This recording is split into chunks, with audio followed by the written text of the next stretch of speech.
from Louisiana. I'm from Louisiana. I'm from Louisiana. I'm from Louisiana. I'm from Louisiana. I'm from Louisiana. I'm from Louisiana. We call it that boom. Hey, party people. It's your girl, Candace. I am here to do a quick video to show you how I make my gumbo. So let's get into these ingredients. Guys, so we have some rotisserie chicken that has been deboned. We have shrimp that have been peeled and deveined. We have, that's like 2.5 rotisserie chicken. I ate the legs and a little bit of the thigh. This is 6 pounds of shrimp peeled and deveined, and about 5 pounds of Manda sausage. I do half hot and half regular. Cut up Creole seasoning, 1 pound of claw meat, crab claw meat, and 1 pound of lump crab meat. Of course, your okra. And for the people that say tomatoes don't go in gumbo, you never tasted mine, it's fine. I put some rotel and I also put a little tomato sauce in my gumbo. I think that might be it. Of course, you need your flour and your oil for your roux. Water, of course. Yeah, but let's get into it. So, the very first thing I do is put on my Dutch oven. I think this is called a Dutch oven. Anyway, my gumbo pot. That's what it is for me. And everybody in Louisiana have a gumbo pot. This is mine. I put it on the burners and I turn them on. Let's turn it on medium, about halfway. Okay? So, that's that part. I'll be back. Take this sausage and you want to put it in a glass Pyrex dish. Now, some people will put the sausage on the stove. I put it in the Pyrex dish. Spread it out. My hands are clean. Sorry for the bad video, and I'm a one-woman show. I'm cooking and video and trying to get ready for a party. I don't have much time. So, you spread it out, put it in a 350-degree oven for about 30 minutes. You're going to stir it occasionally so that it doesn't crisp on the bottom. But the purpose of this is to render some of the grease out of the. So while your sausage is in the oven, you're going to get your other skillet, whatever you use, some extra virgin olive oil, and you're going to take and saute your seasonings. About 5 minutes. After you saute that for 5 minutes, then you're going to add in your crab. I do this to kind of cut some of the fishiness off the crab. Once you finish that, you're going to add all of that to your pot. So you're going to let this go for about 5 minutes. You can put the top on to make it sweat a little faster, or you can just let it go without the top. I did add a little bit more oil. You can look in your pot and determine if you need to add more oil. But we're going to let this go for about 5 minutes and then add in the crab. Both of them. Claw meat. Claw meat has more flavor than the lump meat. So I didn't tell you what seasoning I'm going to be using. For my gumbo, I use Tony's. Now, disclaimer. My father has Russell's seasoning blend. He's my bonus father. He became my father probably about 5 or 6 years ago. But I have been making gumbo way prior to that, using Tony's, and my gumbo recipe is unparalleled. So I don't want to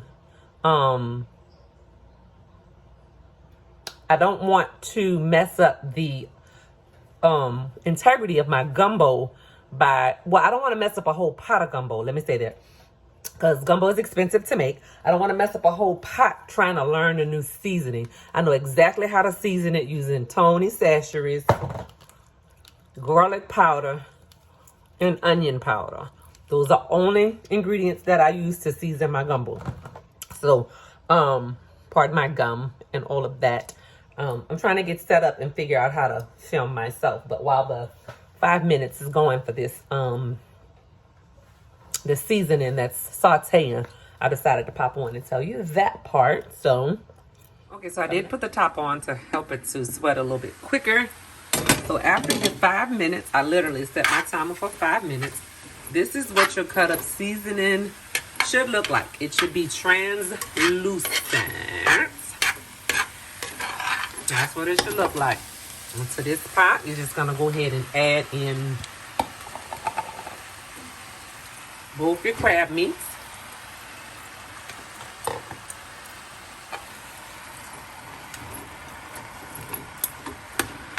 Spread them out a little bit so that you can season them evenly. So the seasoning, the cut up seasoning, the fresh seasoning, and this here Tony's will cut the crabbiness. It won't taste quite so fishy, but it'll have a nice seafood flavor. So you're gonna season it and then just let this go for probably about another 5 minutes. Just enough to heat the crab meat and you know, let it meld with those seasonings just a little bit. So in the meantime, in the in-between time,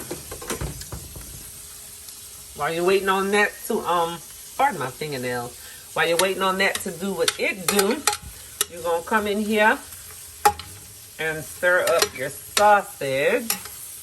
I'm switching between professional and Louisiana.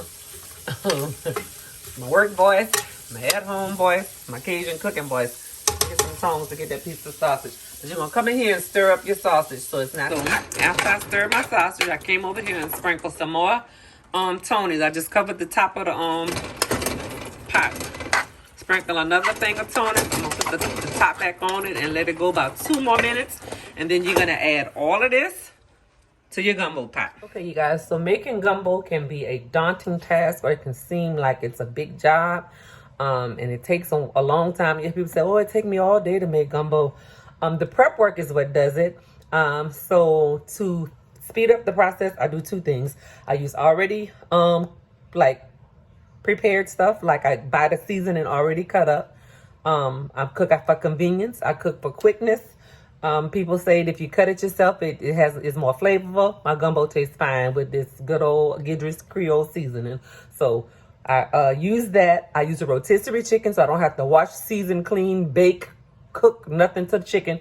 I use a rotisserie chicken. That's another way. And then in order to make your process go faster when you're making your pot of gumbo, what you do is prep all of your stuff. So my daughter's turning 20 today. Well, she's 20 today. Happy birthday, Kirsten. So this pot of gumbo is for her kickback tonight at the house. And so I peeled and deveined my shrimp this morning. I skinned and sliced my sausage. Yes, I said skinned. It helps to get more of the grease out. I have to do a whole nother video on that. But anyway, I skinned and sliced my sausage, and I used mandas. I used old mandas, the old mandas. New mandas, you can't skin it because the skin is like stuck. The old mandas in the plastic pack, not in the box.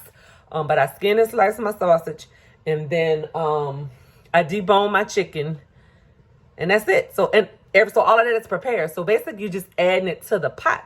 So when my sausage finished browning in the oven, getting the grease out, I'm going to add that to the pot. But right now, what we're about to do is go and add this Creole seasoning and crab meat. All right, you guys, so I'm going to try to do this and hold my phone.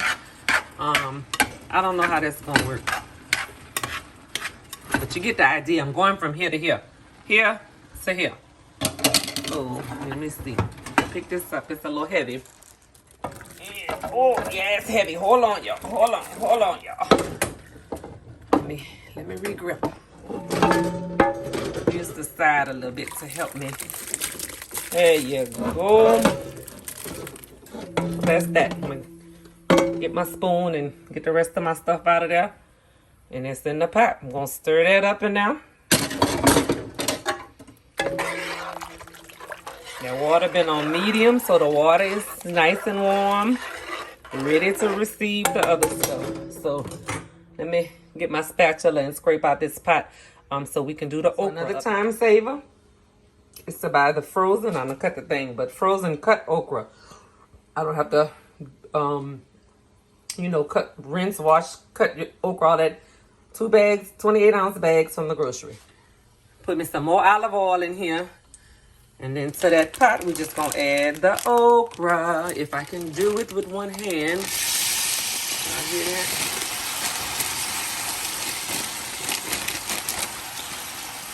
That's 1 bag.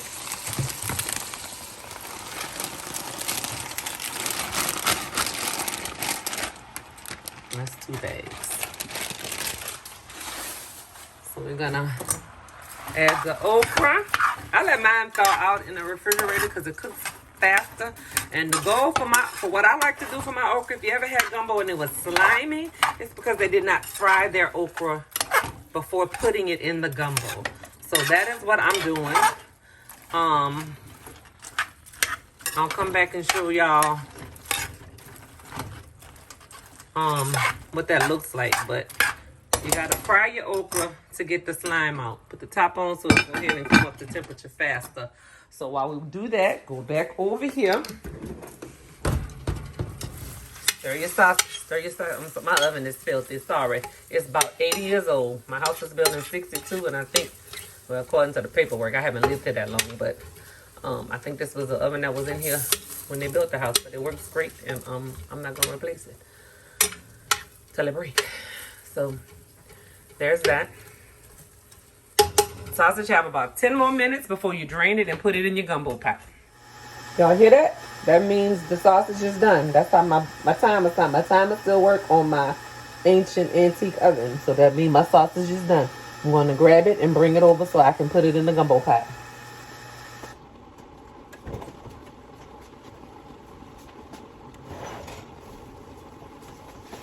So there you have it. I don't know if you can see it. I'll try to pick the phone up. So my little knobs on my stove are perfect for tilting my Pyrex dish so that the sausage, the grease can drain. Let me see. Move my fingers. See how I got that set up? I don't know if y'all can see it. But yeah, don't forget to stir your okra. Mine is just starting to fry, which is good. Because that means after I add this, I can fry it and chop it up. Because my children don't like to see the okra in their gumbo. So I chop it up. As I fry it, I chop it up into fine pieces. So I'm basically just going to take the sausage, put it in the gumbo pot.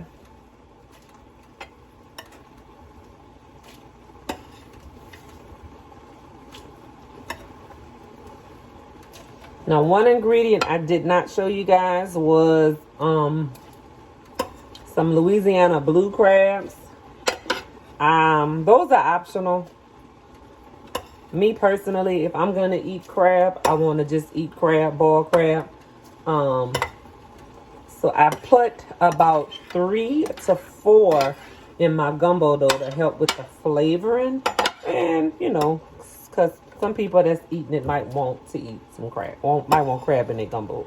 But I put the crab meat too. So I'm going to put all of this sausage in here. My children aren't here. Typically somebody is here trying to get a piece of sausage before I put it in the pot. Sometimes I let them, sometimes I don't. I would let them today because I have a little extra sausage, but I'm just going to put it all in the gumbo. All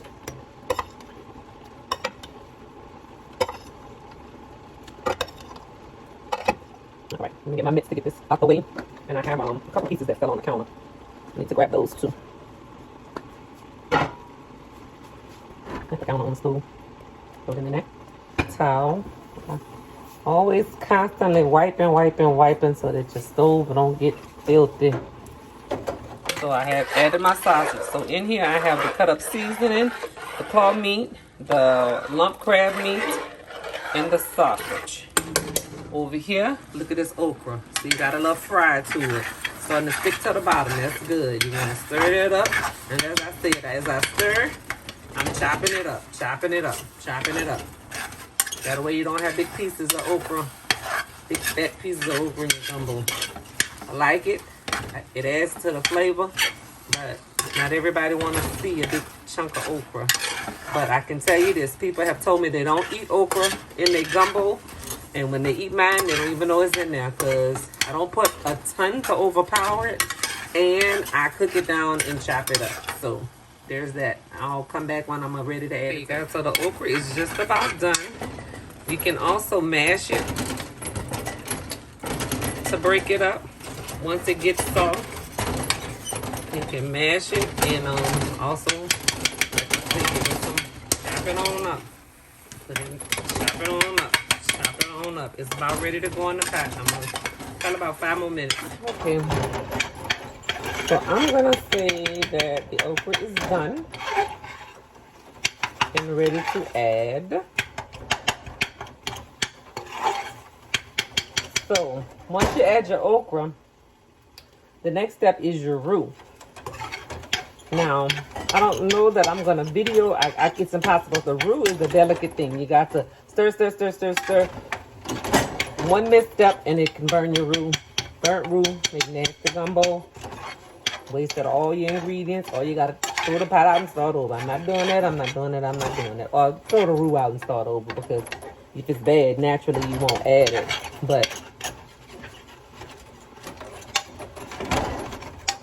this okra is ready. Pardon the noise.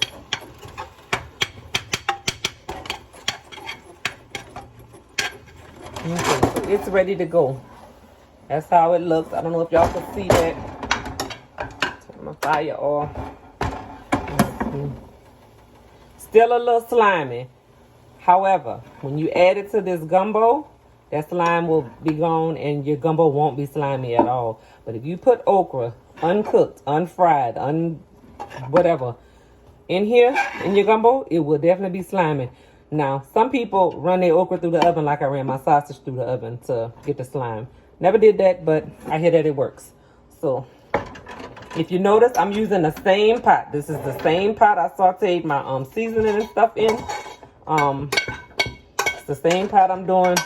Did my seasoning, whatchamacallit, my seasoning and my crab meat. Same pot I'm using for the okra. What I'm gonna do is now I didn't wash it after the first one because it didn't scorch. But I'm gonna have to wash it before I start making my roux. So, but I'm using the same pot, same pot. So let me show you what that looks like. That okra in now. So give it a stir.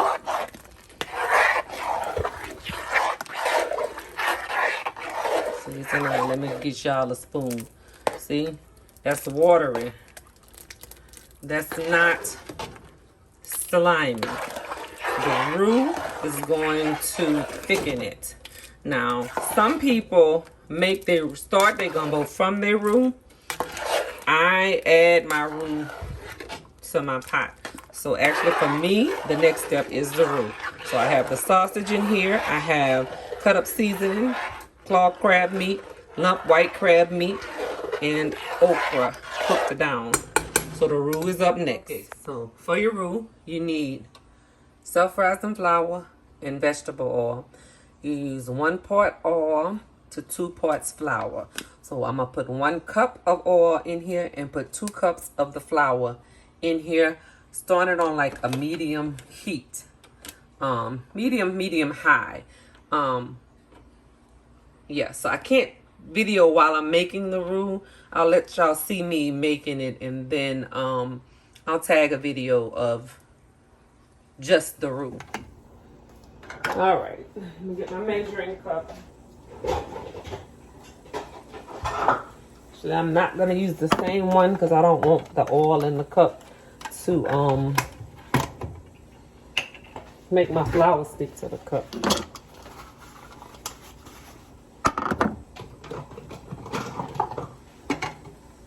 Put in 1 cup of oil.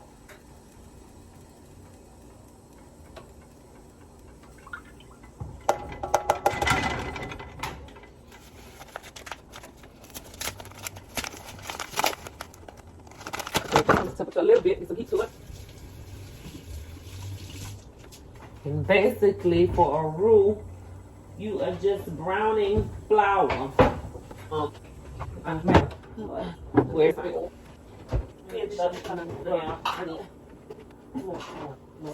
You need a cup of water about this big. I have a 16, no, I think it's an 8 cup measuring cup that I usually fill up and put beside my beside the pot. So you're browning the roux. You can use a roux to make etouffee. You can start with a roux to make rice and gravy. What the roux does is just thicken whatever it is you're cooking.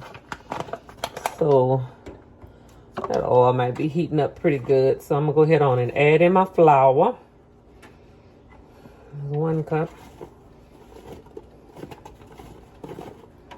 Come on, baby. That's 2 cups. Stir that up. Put a little extra. The more flour, the thicker your gumbo. You don't want your gumbo super thick, but you also don't want it thin, like soup. I use a whisk. I have like more burns than I care to admit to on my hand from roux. And when it gets hot and starts to pop and cook, it'll burn you. Pop up out the pot and burn you. So, yeah, like I said, I have more burns. I don't know if y'all can see my hand. Got a few on that hand. Let me see. Got a few on this hand. Yeah, all of that's from making a roux before I came to the smart realization that I should use a whisk to make my roux to keep my roux from popping out the pot and burning me.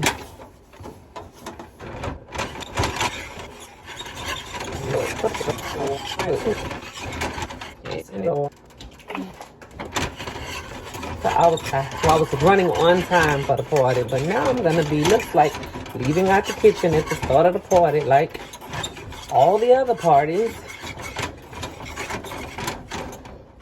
Just a little bit more oil, and then I'll show y'all the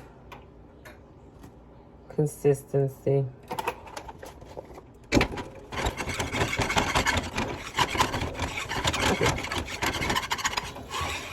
Now, in the beginning, you don't have to stir your roux that much. Okay, so this is the consistency you're looking for. The important thing when you're making a roux is to stir all of the surface area of the pot. My hole is a little small. My front hole, which is the bigger hole, is not working properly, so I'm forced to use the back hole right now. But I'm gonna crank the heat up to high. And I'm going to take the camera off the roux. But this is the consistency. I'll show you the finished product. So what I'm going to do is I'm going to get it to the desired color. And then I'm going to pull it off the heat. And I'll let y'all see. Okay, so while my roux do what it do, I'm going to go ahead and add my chicken to the pot. Every time you add something to the pot, it brings the temperature down on the pot. So I'm going to go ahead and add my chicken to the pot. So that by the time, well, every time you add something that's not hot to the pot, it brings the temperature down on the pot. So I'm gonna go ahead and add my chicken so that it could be getting to temperature. And I just put the whole big thing of chicken in here. It's been in the fridge, so it's a little stiff, but break it up and spread it in the pot.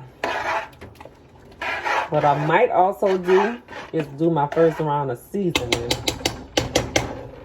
which basically I'm gonna just take, let me see, make sure my roux not cooking. I hadn't cranked the heat up yet. I'm gonna just take the seasonings that I have and make a layer right on top of the pot. So I'm pretty generous. This is a big old pot.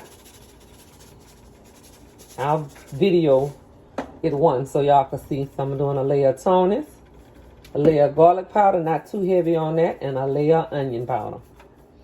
Put that in, stir that up. So the trick to getting your seasoning and not over seasoning, you put your seasoning in, give it 5-10 minutes or so to dissolve, then you taste it.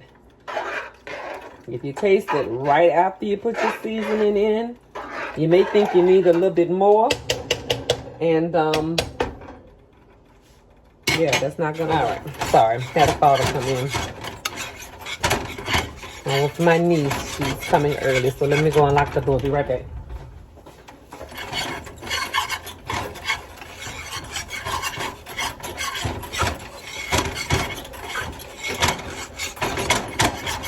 So for this size pot of gumbo, I like to do the 1 cup of oil, 2 cups of flour.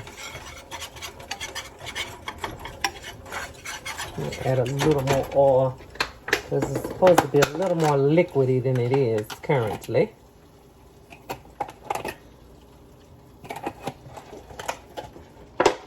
That helps it to brown evenly.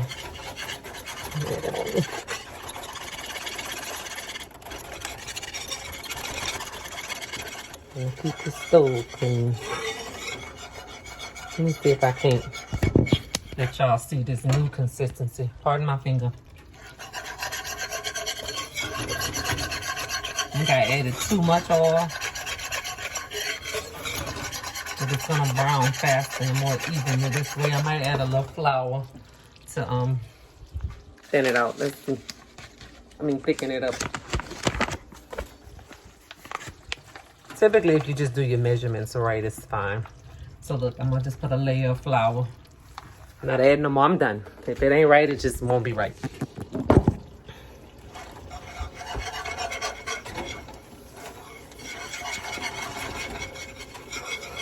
And I'm gonna crank the heat up to high, so now it's important to continually stir.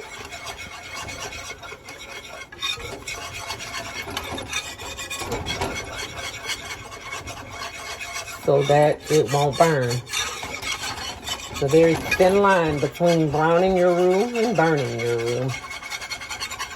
It actually smells, let me turn on my vents. It actually smells burnt. But it don't be burnt.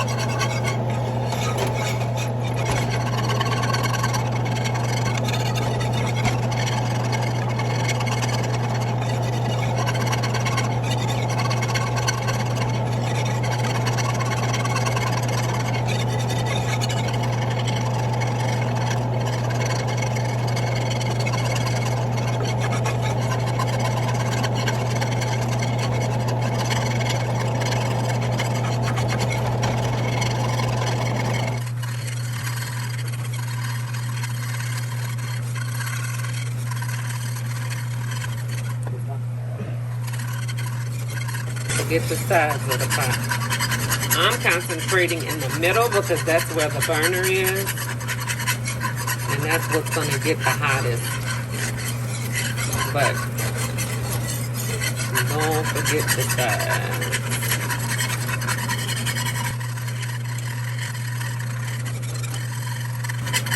My men folk gone. My husband and the baby boy went to get a haircut and went to pick up some of the fried stuff because I don't fry regularly. I have a nice seafood place here called Tony's. I get a seafood platter from them, like a big party-sized seafood tray with crab claws, catfish, boudin balls, fried shrimp. And then there's a local chicken place called Chicken Shack. My husband and I call it Deltas because the original owner, that was his last name. And they're picking up some chicken from Deltas. Also on our menu, we have green beans and macaroni and cheese and potatoes. Gumbo is not complete unless you got a little bit of potato salad. So it doesn't appear to be browning, but it starts to brown very fast.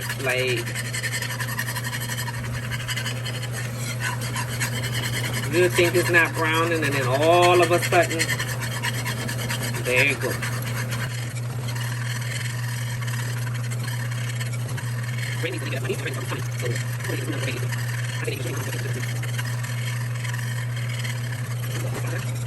It's about to start browning, you guys. I may need to turn the heat down a smidgen.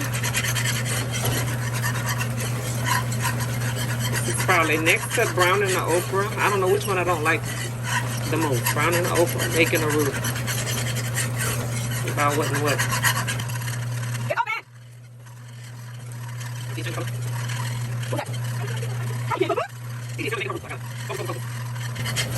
I can show y'all my visit in a minute, but y'all can see it's changing colors. Look.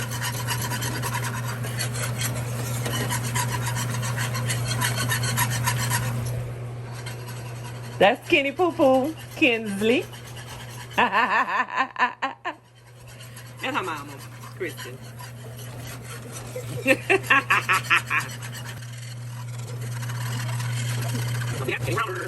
up to 4 minutes, probably 6 altogether because I think I did about 2 minutes before I stopped and came back.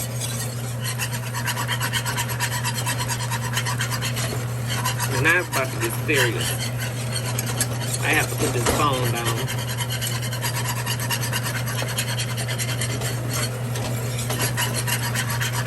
So the darker the roux, the darker the gumbo. And like I said, it literally smells like something is burning.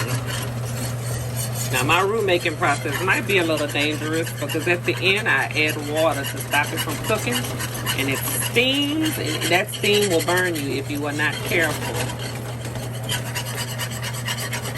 Gotta kind of hold your spoon or whatever you're using off to the side and add the water in. As the steam goes straight up, add the water on the opposite side and stir sideways from the other side, if that makes sense. I ain't gonna know. Okay. Right. Huh?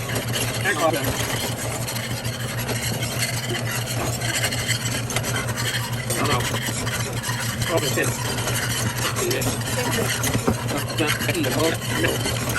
I pulled it off the fire. It looked like it was scorching in some spots. So I'm gonna see. This is about the color I want it to be.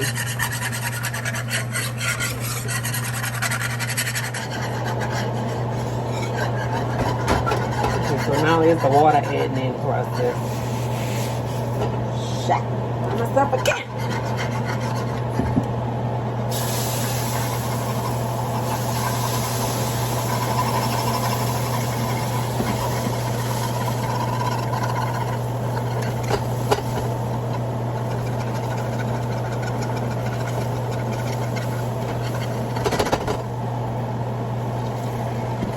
So this is what it looks like after I have added the water to stop the cooking process, bring the temperature down on the pot. And basically you're just gonna take this and I whisk it into the gumbo pot. And this is what's gonna give you gumbo its thickness.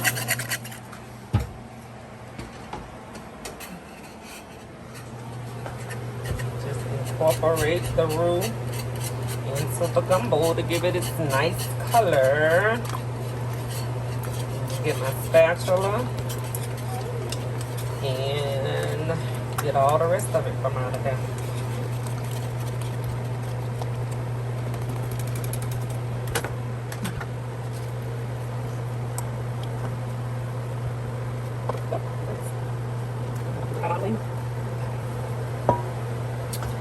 And that's that, y'all. Whisk that in. I told y'all I would show y'all a video of me layering my seasoning. I have done this. This is probably the third time. But when I say I cover it with a layer, that's what I mean. I cover it with a layer. Garlic. I don't go as heavy on the garlic and the onion powder. And stir that. So almost to the end, I have to add in the crab and the shrimp, and then the tomato sauce and the rotel. So this is a cleaned Louisiana blue crab. I'm going to, well, pop it in half if I can. I need my other hand. I'm going to pop them in half. These were, we had boiled crab a couple weeks ago. And the ones that were left, I just cleaned them and froze them and put them in the gumbo. That's what I did too. So y'all can see how that roux has changed the color of my gumbo. I don't know if you can tell that it's changed the thickness also. Burn off. But it has, it's thicker. So it's changed the color and the thickness. So we're gonna let those crabs heat up. Then I'm gonna here are the shrimp. I'm going to drain those, and then I'm gonna give it about 5 or 10 minutes. Let me actually crank the heat up a little bit. Then I'm gonna add the shrimp, and it'll be time to almost turn it off, guys. So I turned up the heat, has a little bubble on it, and now I'm ready. Once you gotta bring it to a little boil, I'm gonna add in my shrimp.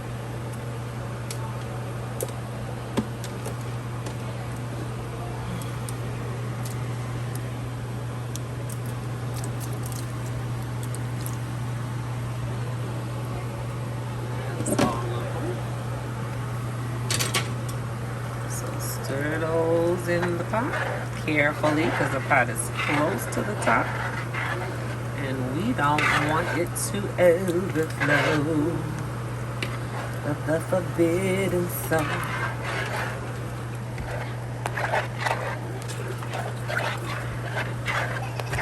I put y'all stuff in those drawers. Somebody had like peroxide and all that sitting on the counter. Okay, so we're gonna let that come back up to the little bubble, the little simmer bubbles. And then we'll add in the tomato sauce and the rotel and turn it off. The time for it takes. So my simmers are coming back. So the last step is just to open up the rotel and the tomato sauce. Add that in.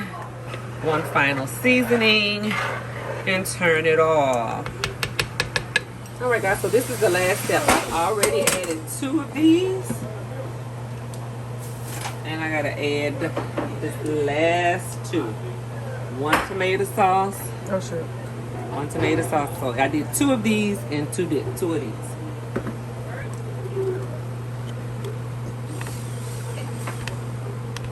Stir that in. Stir that in.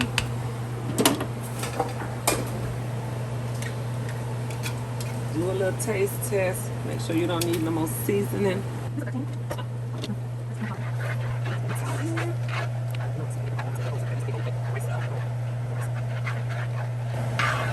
And that's it, you guys. That's a pot of Louisiana Gumbo. I don't know what that means. I ain't kidding. I'm from